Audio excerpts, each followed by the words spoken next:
going on, everybody? Welcome to AfterPrisonShow, and that right there that you just saw, as cringe AF as that might seem to y'all, to me, that was comedy gold. Why have I not won an Emmy yet? Do they even give Emmys to YouTubers? Oh yeah, that's right, I'm not a YouTuber. I'm a content creator, folks. That sounds a lot more professional. Excuse me, what do you do for a living? YouTube? No, I mean, I'm a content creator. Oh, I thought you said YouTube for a second. Content creator actually sounds a lot more professional. But anyways, I'm hoping by the intro of this video, you guys can tell I've got a crazy story that I want to share with you. And you know, it's kind of ironic to think about because we just did a video called Prison Smuggling Gone Wrong. And you know, this story, had I ran across this story before, this story would have definitely made that video. I want to introduce you to a guy by the name of Robert Fusco, 37 years old and a prisoner in Tennessee. A guy serving time for kidnapping. And for those of you who may not be familiar with how much time a kidnapping charge carries, it carries life. Kidnapping, folks, can carry a life sentence. In fact, just ask Robert Fusco, because he's serving 68 years in prison for just that. Joe, 68 years, that's not a life sentence. He's 37 years old, folks. 37 plus 68, by the time this guy gets home, he's gonna be in his hundos. Over 100 years old, which there could have been a very slight potential. This guy could have survived to actually be released. And when he does, in fact, wrap up that 68-year sentence, and he is 100 plus years old. You know, they do say that prison preserves a guy. You could see somebody such as Danny, 60 years old, he looks like he's 40. Well, maybe there's a chance that a guy getting released at 100 plus years old, maybe he could come home looking like he might be 60. Though I know that's probably so far-fetched, I can't ever imagine that happening. And you know, somebody was just asking me this morning about the oldest prisoner to ever get released. And you know, that's some information I'm looking for. If you guys know anything about the oldest prisoner to ever get released from prison, please send me a message about that story. I'm very interested in learning just who that might be and how old they were when they did in fact get released. But this story is not about the oldest person to ever get released from prison. This story is about this Robert Fusco character, this 37-year-old man serving 68 years. And you know, I'm having a hard time figuring out what to title this video. I'm filming this, so obviously by the time you guys are seeing this, we've already figured something out. But as I sit here filming this right now, I'm thinking like the world's dumbest criminal, as cliche as that might be. I mean, trust and believe me, when you hear this story, it's gonna make a lot of sense. Or prison smuggling gone wrong, but we just did that video. I don't honestly know what I'm gonna be titling this just yet, but trust and believe me, it falls into both of those categories perfectly. But then again, I've got something to tell you, not clickbait, emotional.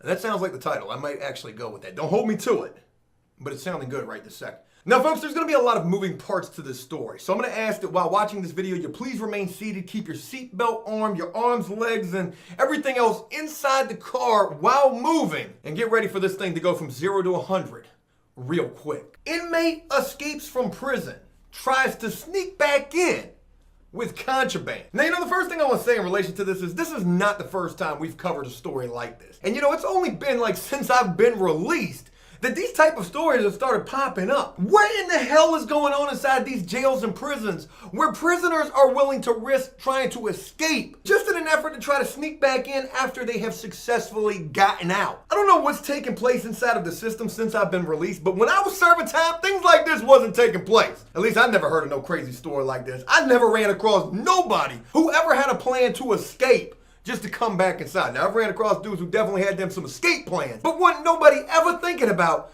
getting out just to try to come back in with some contraband. But you know, this sort of thing has become more of a regular occurrence. So I'm not exactly sure what's going on. Either the people out here who are dealing with prisoners, certain prisoners, not all of them, you know, the people that you would usually rely on to get you the goods in, the goods that you're not supposed to have, either those people are getting smarter and saying, you know what, that's not a good idea. Jimbo, I'm not gonna bring 40 cartons of cigarettes to visitation no more. I'm not risking getting in trouble. You're gonna have to figure something else out, Jimbo. And I'm not asking Jody to do it for you neither. Jody! This is the first time I'm hearing about it, Jody. You better ask Jody to do it. Either the people dealing with the prisoners are getting smarter, or on the flip side of the coin, the prisoners, they just getting dumber. Because this is about the dumbest thing that I've ever heard. And again, it's not the first time that I'm hearing something like this. Has it gotten so bad inside of the prisons that prisoners have no other way to get the contraband in than actually themselves escaping from prison just to bring back the pack? You know, Prison Break ain't ever addressed no situations like this. You ain't ever seen this on MSNBC Locked Up Raw or anything like that. These are the type of issues prisoners are dealing with these days. We ain't got nobody to bring this stuff into us. How am I gonna get me a cell phone if ain't nobody gonna bring it?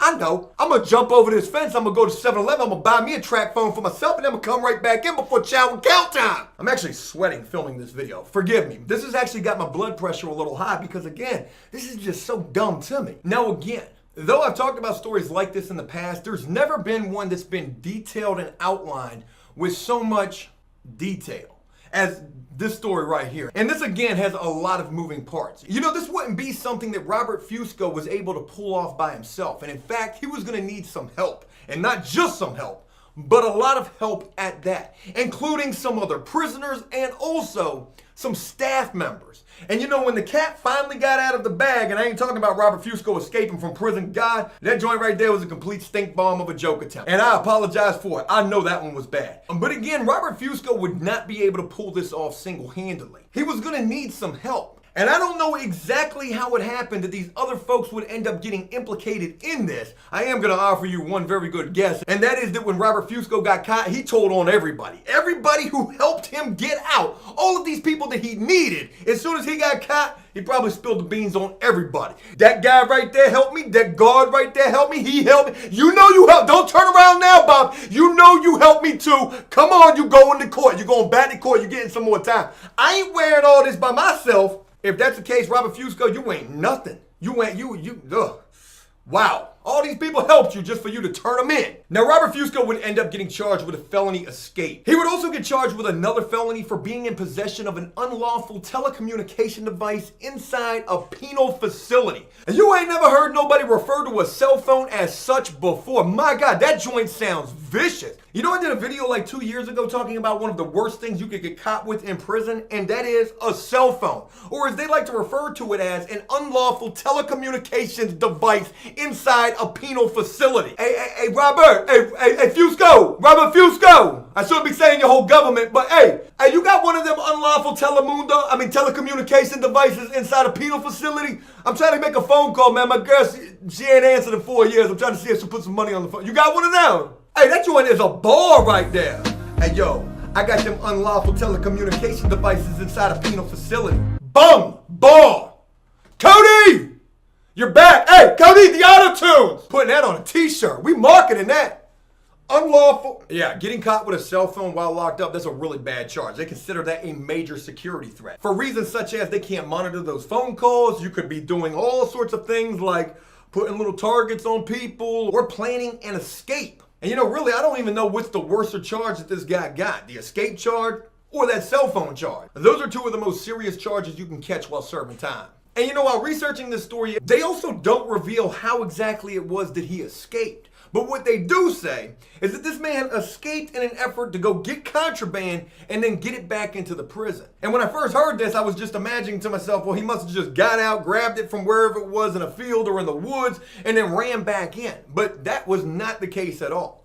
The story would say that this guy was out there for 2 days. So, you know, it would only make sense to me, and maybe I'm completely wrong about this, but if you escape and you got out, and then you're gone for 2 days, don't you think that within them 2 days, they gonna realize that you're gone? They do counts, they do bed and head checks. I don't think it's really gonna fly having some sort of dummy or mannequin in your bunk for 48 hours every time them guards are doing count. I'm pretty sure somewhere within them 2 days, they gonna get the idea that you ain't in there no more and that you escaped. But maybe for whatever reason they didn't. Maybe while he was gone for those 2 days and he came back and realized that the search and spotlights weren't on, he didn't hear anything on the news, or however he was keeping up with what was going on with that unlawful telecommunication device that he had. He was probably like keeping an update to see if there was any kind of prison escapes that had been reported, and maybe none had been reported, and for those 2 days, nobody knew he was gone, which is, again, just absolutely crazy to me. I don't understand how that actually works out. So it would be somewhere along the lines of this guy trying to get back into the prison that he would end up getting caught, catching that felony escape charge and also that felony cell phone charge as well. And you know, maybe it was then when they charged him with these 2 charges that he decided to just go ahead and rat everybody else out who was involved. It was a couple of other prisoners, I think it was like 5 or 6 other prisoners, and also 2 staff members, one of which being a woman that he was having a relationship with.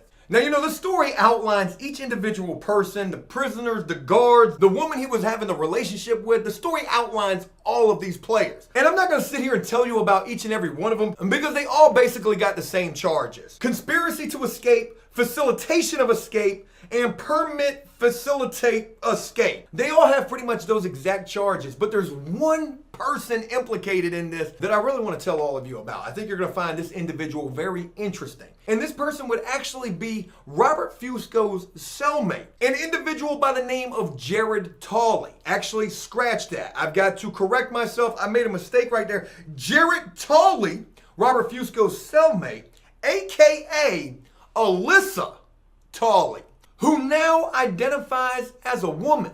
I'm just gonna go ahead and let that marinate for just a second real quick. And I know what you're thinking. You're like, Joe, why? You're talking about prison. This is the type of stuff that happens in prison. Touche. You're absolutely correct about that. You will have guys out here in the free world and while locked up who decide that they no longer want to live as a man, they want to live as a woman. Just like this guy, Jared Tolley, aka Alyssa Tolley, decided to do themselves. And there is absolutely nothing wrong with that at all. And that is not the entire reason why I bring this up. That's only like that much of the reason. The real reason I bring up Robert Fusco's cellie, aka Alyssa Tolley, is because of how this individual helped in this escape gone wrong with this world's dumbest criminal. Jared Tolley, aka Alyssa Tolley, is accused of smuggling in a hacksaw blade.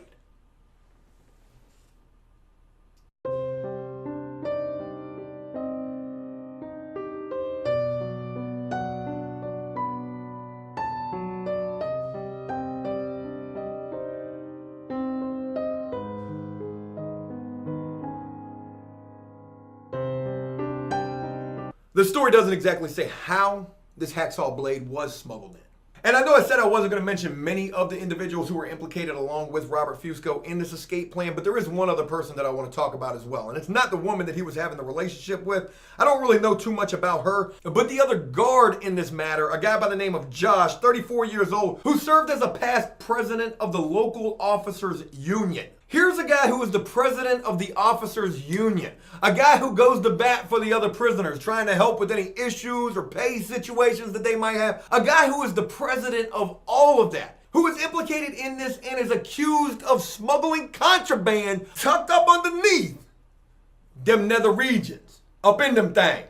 The former president of the local officers union accused of smuggling in contraband, and in a way that is just so crazy, tucked up under there. My wife says something quite often. She says it mostly joking, but it's pretty damn true. And what she says is, you can't trust nobody. And if this story isn't like a full example of that, I don't know what is. Here's a guy, 37 years old, serving 68 years, probably gonna end up dying in prison, never coming home, who gets out with the help of like 7 or 8 other people, 2 guards, one of which are having a relationship with, one of which who was the former president of the local officers union, one of which was a guy but now is a girl who got the hacksaw blade. I mean, you had all of this help. You was out and you got caught trying to get back in after 2 days. Why did you come back? Was it because he was institutionalized? This was all he knew. He knew that this was it for him, and he wanted to try to make the time easier. I mean, it sounds like this guy had it made. He had him a girlfriend. He could have had him a boyfriend/girlfriend. I mean, this dude had all sorts of stuff going on. He had some sort of a high-ranking guard on his side. He was at a low-level facility. He's now at a max. That's a guarantee. He's going to serve the rest of his time at a max. He might get down to a medium at the very best. It'll take him 20 years to do that. Because in the terms of prison news, I mean, this is super high profile. Right? This is a story that absolutely gives a black eye to the Department of Corrections out there in Tennessee. I mean, this is a bad story. And best believe they're going to be making an example out of everybody who was involved in this situation. So, as I wrap this up, I want to leave you guys with a couple of questions, and I really want to know what you think about this. Why would a guy who's got 68 years and who is potentially going to die in prison try to break back into the prison after they have already successfully escaped? And if the answer to this is because, all of these people helped put this thing together just in an effort for him to get out for 2 days, get some contraband and probably a whole lot of something else, and then come back in. If the whole point of this escape plan was just for that right there, why really did he have to escape in the first place? I mean, his girlfriend was some sort of prison staff. He had a high-ranking guard who was already bringing the pack in. What really did this guy need to escape for? And I'm honestly left with a lot more questions than I've got the answers for. But regardless, I do hope you guys enjoyed this video, and if you did so, please leave a like and a comment, letting me know exactly what you thought about it. As always, until next time, enjoy life, the free world, never take a moment for granted, and make the most of every day. Peace!